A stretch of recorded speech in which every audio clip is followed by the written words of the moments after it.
ada sering banyak dilewatin pesawat latih gitu kan, pesawat latihan ya aerobatik gitu kan, menari-nari di langit.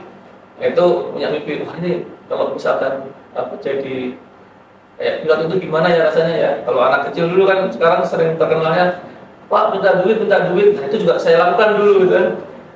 Pak minta duit Pak, dikirimin duit dari atas gitu. Nah itu perjalanan hidup saya berawal dari situ.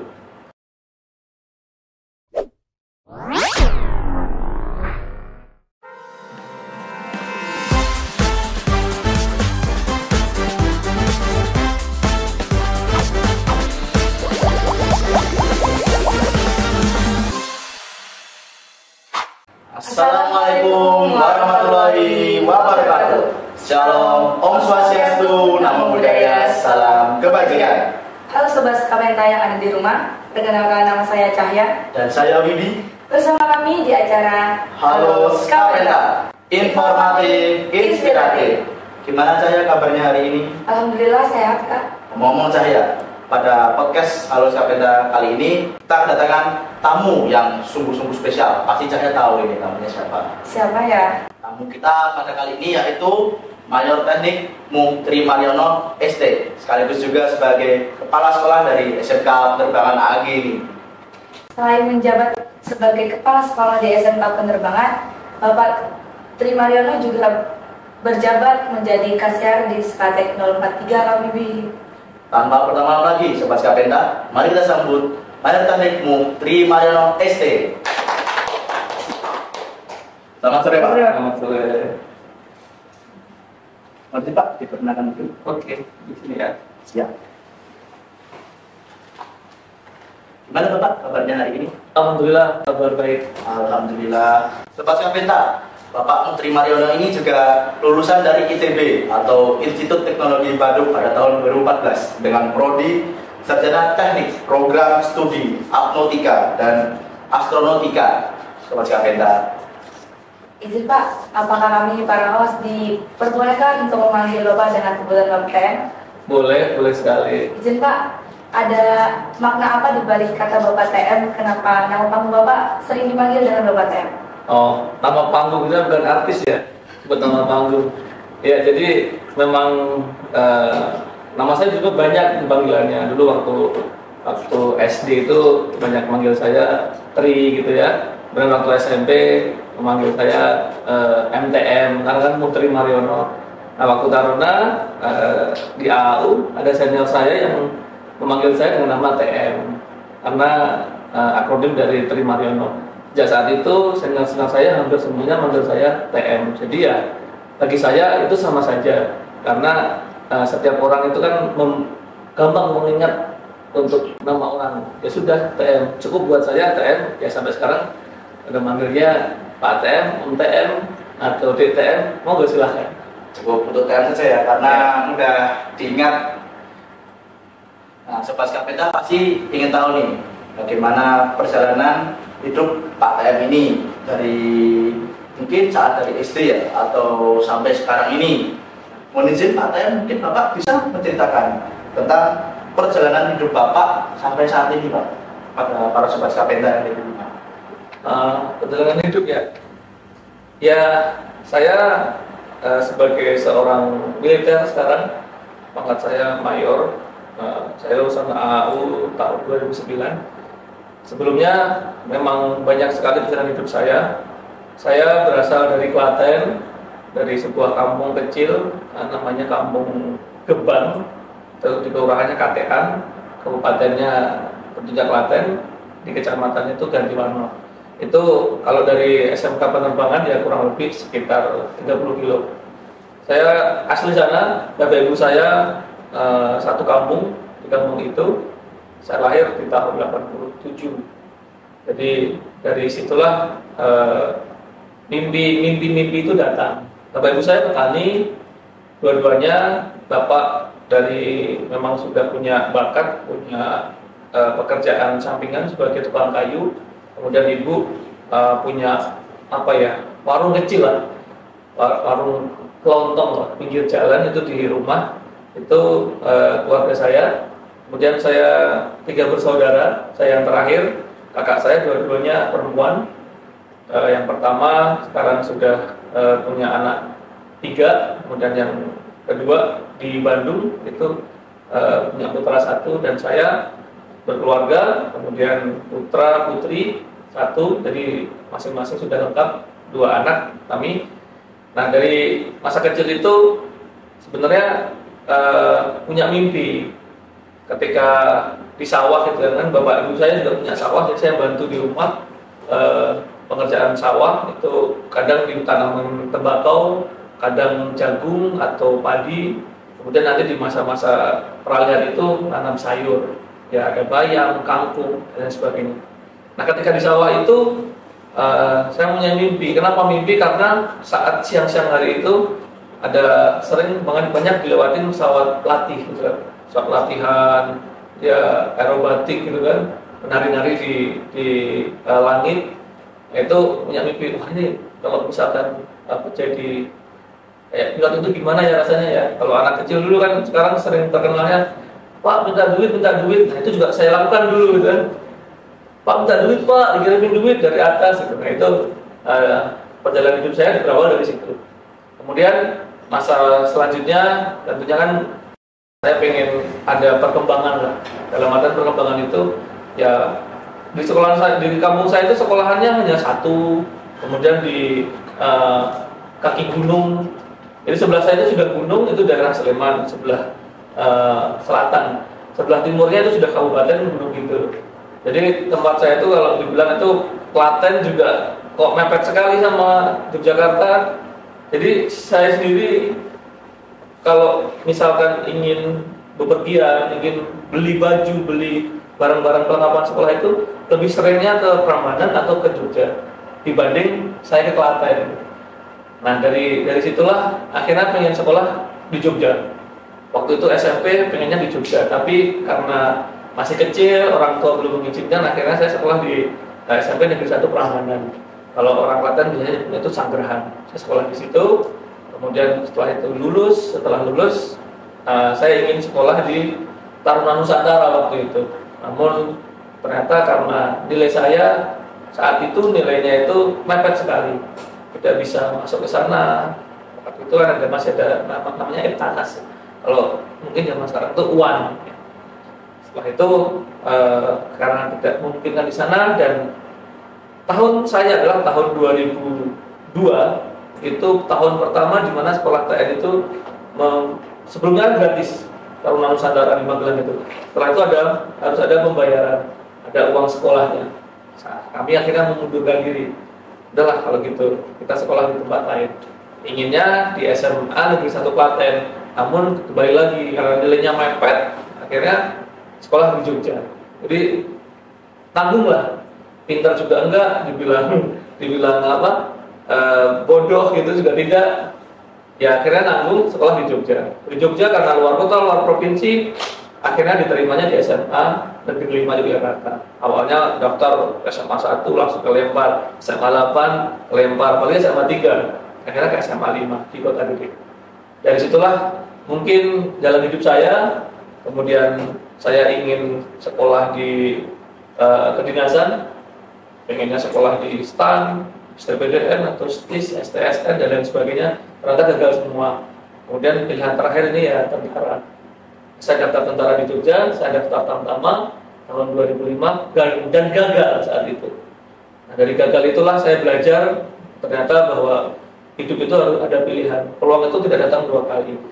Makanya saya memutuskan, baik kalau begitu saya akan mencoba tahun depan. Dan saya nggak kuliah. Kenapa nggak kuliah? Ya, karena memang orang tua tidak mampu. Artinya untuk membiayai kuliah itu juga harus butuh effort yang luar biasa. Dan saya tidak orang yang cerdas, pintar, mencari beasiswa itu tidak mudah. Akhirnya memutuskan ya sudah. Kalau begitu saya tidak melanjutkan kuliah dan fokus untuk masuk di militer. Setelah itu karena di sini gagal, saya akhirnya hijrah ke Jakarta. Di Jakarta saya ikut paman saya sebagai, kalau bahasa kerennya asisten gitu ya. Padahal sebenarnya latihan tukang gitu. Jadi paman saya punya usaha kecil-kecilan, renovasi rumah. Kalau ada yang manggil, benerin WC, benerin kamar mandi atau teras. Nah itu saya ikut membantu, dan akhirnya dari sana saya memutuskan untuk mendaftar dari Jakarta. Dan saat itu untuk rekrutmen yang pertama itu di saat itu saya datang itu adalah Taruna, dan saya daftar Taruna dengan persiapan yang cukup. Akhirnya rezeki saya masuk dari Jakarta dan jadi Taruna Terminal Udara.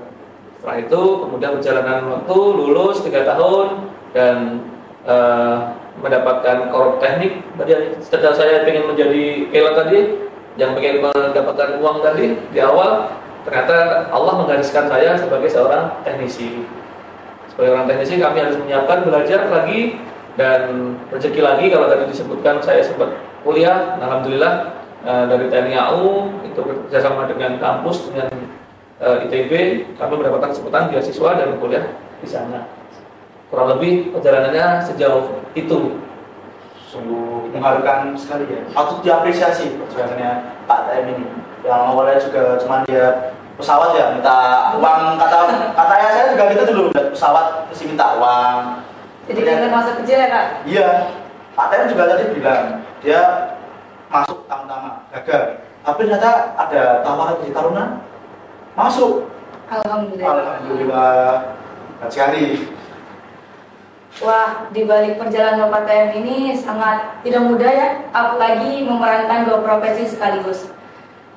Sobat Skapenta, bagaimana kalau kita tanya ke Bapak, bagaimana keluh kesah dan hal yang paling Bapak kenang selama menjalani 2 profesi sekaligus saat ini? Kalau hal yang terkenang sampai sekarang tentunya bahwa di militer sama di lingkungan sipil itu kan berbeda karakter, berbeda ekosistem, berbeda lingkungan. Itu membuat saya pribadi harus bisa memerankan 2 hal itu di waktu yang sama, kemudian di tempat yang berbeda, dan harus saling terjaga. Artinya tidak harus seimbang, harus balance, satu sama lain harus seimbang.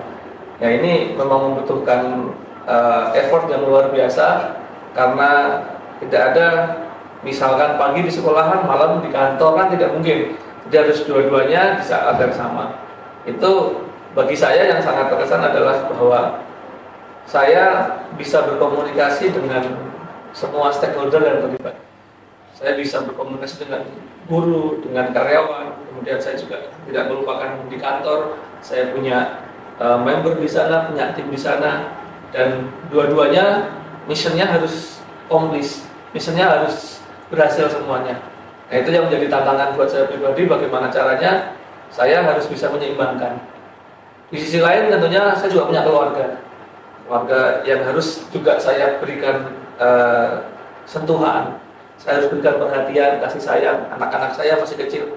Ini menjadi sebuah pengalaman yang tentunya belum pernah saya bayangkan sebelumnya, bahwa saya ditunjuk, diperintah menjadi kepala sekolah di sini. Karena tidak ada gambaran sama sekali bahwa saya akan jadi kepala sekolah, bahwa saya akan mengajar, kemudian memimpin sebuah lembaga pendidikan yang tentunya mempunyai visi, misi, dan semua tujuan itu harus berhasil. Jadi pada akhirnya adalah hanya ada semangat, keinginan, dan motivasi. Kita patut apresiasi. Kalau dicontoh juga ini Kak. Nah, Sobat Skapenta pasti pengen tahu kenapa walaupun sudah menjadi mayor teknik, tapi masih ada gelar sarjana teknik. Mungkin Bapak bisa menceritakan perjalanan Bapak itu dari mayor teknik, kenapa bisa mendapatkan sarjana teknik?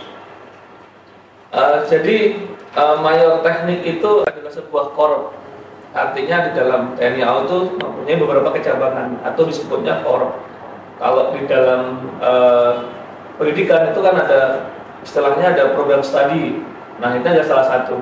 Waktu di Taruna itu ada 3 program studi di sana. Ada teknik aeronautika, kemudian teknik elektronika, dan teknik manajemen industri. Kebetulan saya dari awal penjurusan saya sudah di teknik aeronautika.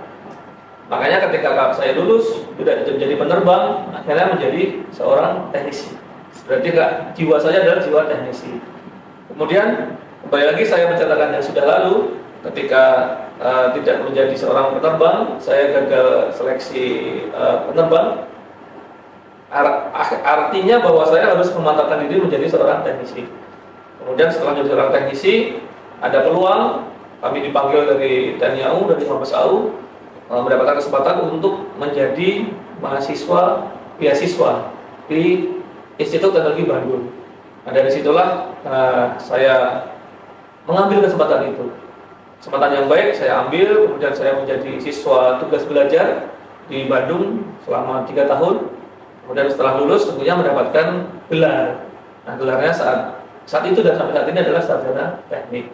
Jadi itu ceritanya kenapa saya seorang militer, kemudian ada kesempatan untuk belajar di luar, belajar di kampus, belajar di universitas. Demikian.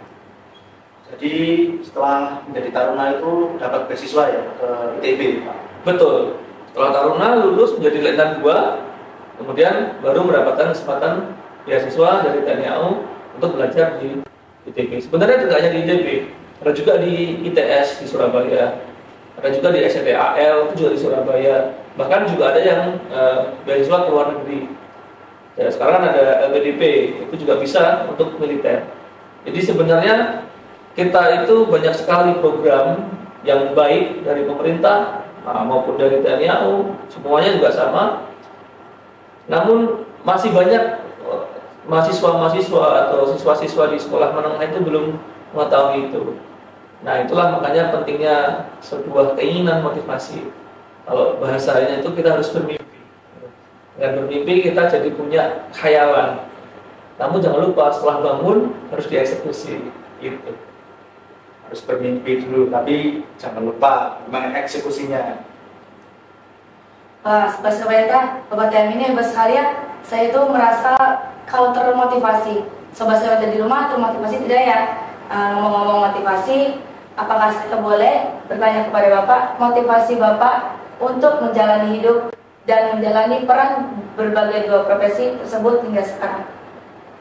Ya, sebagai umat yang beragama, tentunya motivasi saya adalah yang pertama ya inginnya kan kita berbuat baik. Berbuat baik itu tujuannya kalau kita ini ya kita setelah afterlife itu harus masuk surga kan begitu ya. Prinsip saya adalah yang pertama saya berusaha sebisa mungkin menjadi orang yang bermanfaat. Manfaat buat diri saya, manfaat buat keluarga saya, manfaat buat sekitar lingkungan sekitar saya, dan tentunya di mana saya berada di situ, saya bisa memberikan manfaat buat teman-teman saya, orang lain di sekitaran. Itu keinginan saya, motivasi saya dan harapan saya. Karena saya pernah berada di posisi di mana semua itu harus berawal dari mimpi. Dan kita hidup itu kan bermasyarakat. Kita sebagai insan yang bersosial, kita harus bisa sosialisasi dengan lingkungan sekitar. Jadi bahasanya tidak ada orang itu yang hidup sendiri gitu. Dari yang hidup sendiri, kita hidup itu selalu tergantung dengan orang lain. Artinya bukan kita mengandungkan asa kita ke orang lain, tidak, tapi artinya bahwa kita tuh harus kerjasama, harus saling bermanfaat. Namun juga namanya kita bermasyarakat itu kan banyak sekali obstacle, rintangan, pasti kan ada cekcok, ada tidak kecocokan, ada iri, dengki dan lain sebagainya. Karena harapannya kita bisa menyatukan itu semuanya, menjadikan yang bermanfaat, yang tidak bermanfaat, yang jelek, yang tidak baik tadi secara tidak langsung akan menjadi minimal. Maksimalnya adalah bermanfaat buat orang lain. Mungkin Pak, tadi kan Bapak sudah menceritakan bagaimana cara membagi waktu kerja Bapak kalau Bapak saat ada di SMK dan saat ada di Skatek. Bapak kan sekarang bisa. Nah, tantangan apa yang Bapak hadapi saat menjadi kisah di Skatek 043, Pak? Ya, namanya kita manusianya satu, punya tanggung jawab dua, jadi kan tidak ada yang optimal. Tidak ada yang nanti ini prioritas ini harus ke sini terus, ke A terus, kemudian ke B, kita harus bisa membagi. Tantangannya adalah yang pertama bahwa kita harus bisa membagi waktu. Kemudian kita harus well prepared. Artinya kita harus bisa menyiapkan bahwa hari ini apa yang kita lakukan, kemudian besok apa yang kita lakukan. Kemudian nanti sekian lama, sekian hari, apa yang harus dilakukan. Kemudian harus punya targeting priority. Oh, hari ini prioritasnya adalah di SMK. Artinya saya harus mengurangi, tapi tidak mengurangi saja. Saya harus menyiapkan sebagai kepala seksi. Tentunya kan punya program. Saya harus bisa mendelegasikan ke tim saya. Bisa nggak kalau tim itu saya tinggal. Kemudian PR apa yang saat itu, hari itu masih ada belum selesai. Artinya saya harus memikirkan bagaimana untuk eksekusi menjawab dari PR-PR tadi. Sama, ketika kembali ke sekolahan juga sama. Dan kita tahu sendiri di sekolahan itu tidak bisa ditunda.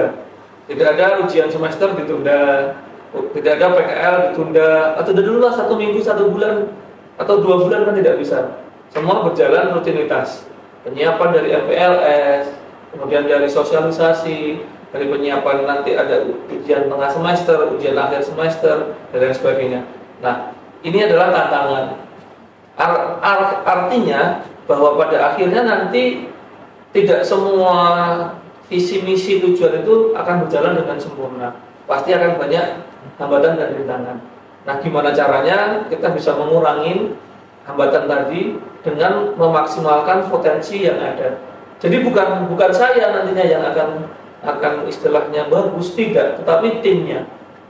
Jadi apa artinya saya ketika tim saya tidak solid? Jadi intinya adalah tim. Kita hanya bisa memanajerial. Nah, tolong ini, tolong itu, tolong ini, tolong itu, tolong yang ini dulu, baru yang itu, misalnya seperti itu. Tapi kalau tim kita tidak solid, tim kita tidak bagus, kemudian belum kita bicara capability-nya, kualitasnya, ya pada akhirnya tujuan yang sudah direncanakan tadi tidak terlaksana. Nggak hanya di sini, di sana juga bisa dua-duanya nggak optimal. Jadi perencanaan, kemudian eksekusinya, sampai nanti ada reviewnya, ada feedbacknya, baru dieksekusi kembali. Nah, itu butuh waktu yang lama. Pasti butuh waktu yang lama, harus merelakan sedikit waktunya untuk bareng-bareng lagi. Tantangannya di sana. Dan saya mengatakan saya belum bisa. Kenapa belum bisa? Saya baru 5 bulan di sini. Ini jalan bulan ke-6. Belum kelihatan hasilnya, belum kelihatan outputnya. Sejauh mana perbedaannya sebelum saya di sini atau setelah saya di sini. Kemudian selama di sini, saya pasti namanya kita bisa melihat, kita punya sense, pasti kan akan tahu hal-hal, oh ini, kurang itu, harus diapakan. Nah, artinya bahwa dengan kita detail, kita punya keinginan, kemudian ada detailingnya, kita bisa akhirnya memapping sendiri, memetakan, ini dulu, oh ini harus apa ya, semacam itu. Itu harus sama tim, kalau sendiri tidak bisa. Bayangkan kalau Wibi sendiri, misalkan Wibi mau mengadakan podcast ini cuma sendiri, tidak ada kameramen, tidak ada supervisor, tidak ada teman dalam hostnya, pasti tidak bisa seperti ini. Jadi memang prinsipnya adalah perencanaan, kemudian detailingnya itu tadi, kemudian mau diapakan ini, mau mana dulu yang priority, mau mana dulu yang diprioritaskan, baru pelaksanaan.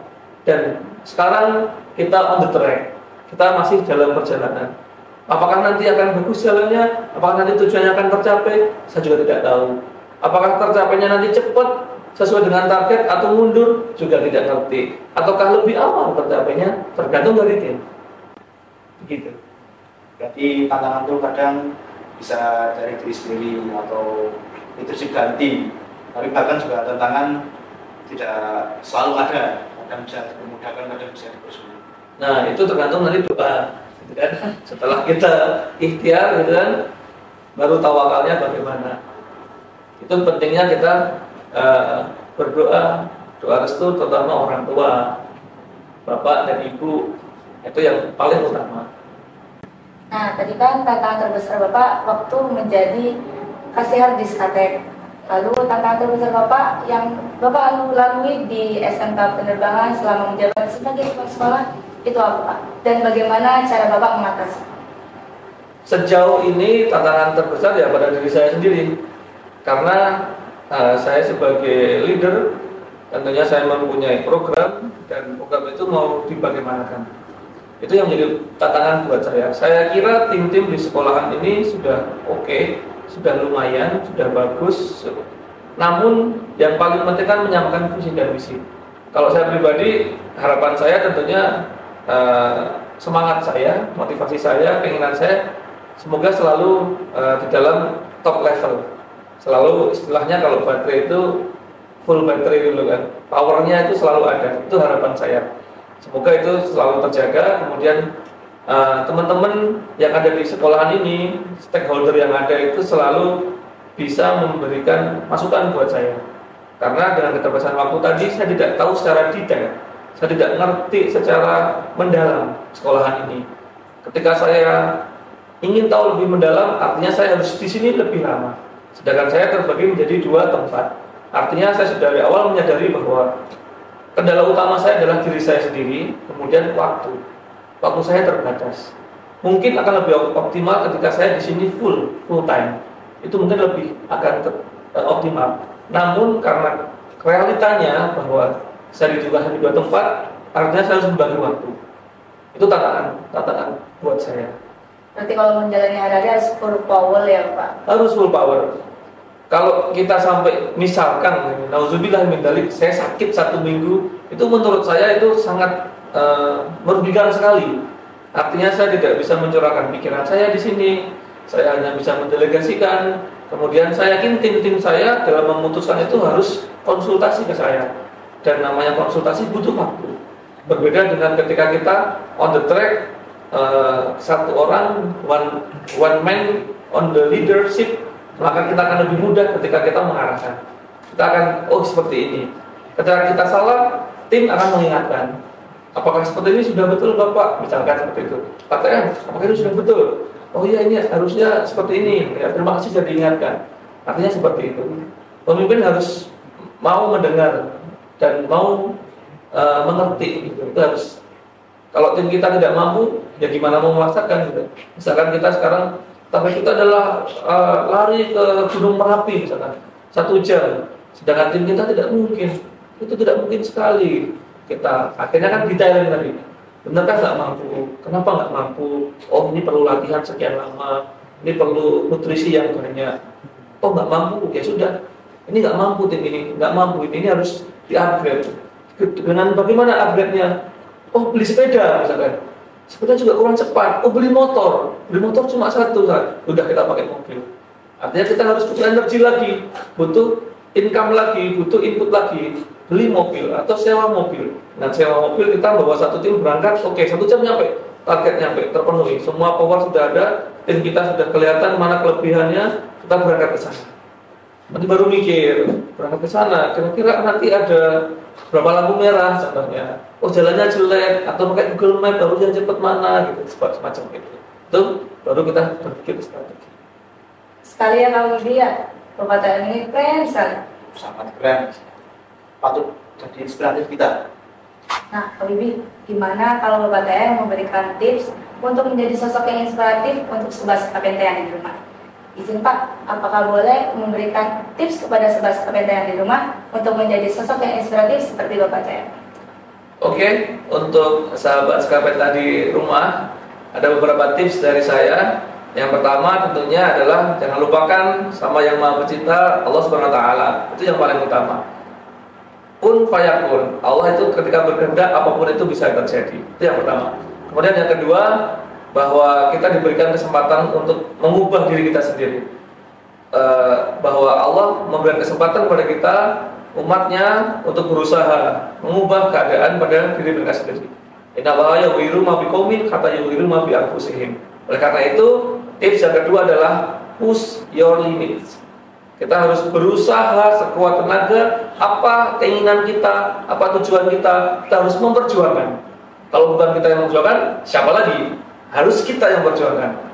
Yang ketiga adalah motivasi. Apa motivasinya? Maka motivasi itu harus diletakkan yang paling tinggi.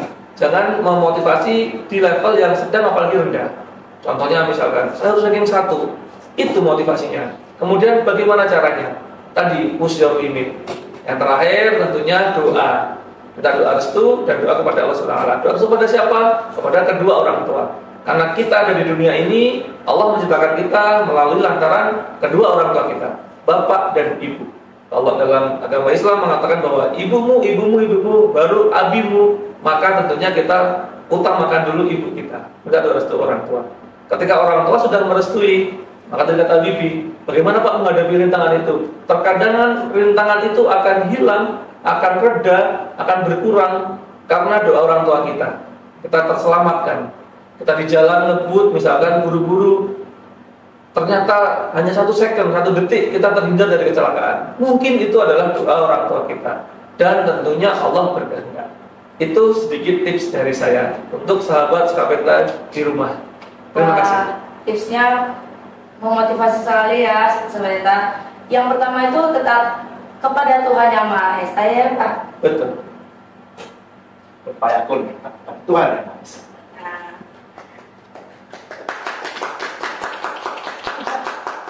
Mohon izin Pak, untuk harapan Bapak bagi siswa-siswi serta penerbangan atau pada sobat Skapeta Pak yang ada di rumah, harapan Bapak untuk generasi muda ini bagaimana Pak? Ketika saya pertama datang di sekolah ini, saya ingat sekali hari Jumat tanggal 3 Januari 2025. Ketika saya datang sini, saya tidak tahu apa-apa karena saya sebelumnya dari SMA, saya tidak pernah sekolah di SMK.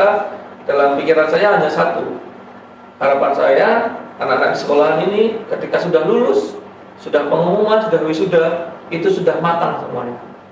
Mau yang bekerja sudah ready, mau bekerja di mana bahkan sudah diterima di tempat bekerja, mau yang kuliah sudah diterima di kampus-kampus idaman, kampus-kampus unggulan, kemudian yang mau untuk menjadi abdi negara, TNI Polri itu sudah on the track. Jadi impian saya terus terang kan tadi bermimpi ya. Mimpi saya adalah 100% dari siswa-siswi SMK ini sudah ready saat lulus, saat kelas 12 itu semuanya sudah siap semuanya. Siap mau kemana? Silahkan siswa yang memilih, siswa yang menentukan mau kemana saja. Itu harapan dan cita-cita saya untuk selama saya di sini. Semoga itu bisa tercapai dan tentunya anak-anak juga menyadari tujuan anak-anak itu sekolah di sini mau apa, mau jadi apa, pengen seperti apa. Jangan sekolah di sini sudah 3 tahun bingung. Kamu mau kemana di sini? Gak tahu Pak. Itu rugi sekali. Ngapain saja 3 tahun di sini? Kalau perlu datang itu sudah punya motivasi. Rencana saya nanti untuk anak-anak siswa baru di tahun 2025-2026, saya mau membuat semacam pohon mimpi. Jadi anak-anak masuk ke sini yang baru itu kemudian menulis mimpinya, cantolkan di pohon itu. Kemudian nanti setelah lulus, setelah berapa tahun dibuka mimpinya, sama apa tidak mimpinya, tercapai atau tidak. Karena dengan demikian maka setiap anak itu ingat bahwa tujuannya apa, mimpinya apa sekolah di sini. Mimpinya tercapai atau tidak, terserah, tergantung sama kalian, tergantung sama anak-anak. Anak-anak mau mewujudkan atau tidak. Tentunya jangan lupa ya tadi berdoa, push your limit gitu ya, kemudian motivation dan lain sebagainya. Itu Harapan yang cukup cerah bagi generasi muda. Ibu tahu nggak sih yang saya tunggu itu pohon mimpi? Pohon mimpi itu gimana ya kalau menurut saya? Menurut saya ya, saya tuh bisa nulis mimpi saya lalu saya cantolkan di pohonnya. Saya berharap mimpi yang saya tuliskan itu bakal tercapai setelah saya lulus. Terasa ya Kak Wibi, kita udah di penghujung acara nih. Iya, cepet banget, tiba-tiba udah di penghujung acara aja ya. Terima kasih Bapak sudah mau datang ke acara podcast Halo Skapeta pada kali ini. Sobat Skapeta, jangan lupa dukung sosial media SMK Penerbangan AG Adisuto. Like, komen, dan subscribe ya teman-teman. Jangan lupa nyalakan tombol loncengnya. Sekolah Sudah Talenta, ya Skapeta. Assalamualaikum warahmatullahi wabarakatuh. Salam halus Skapeta. Informatif, inspiratif.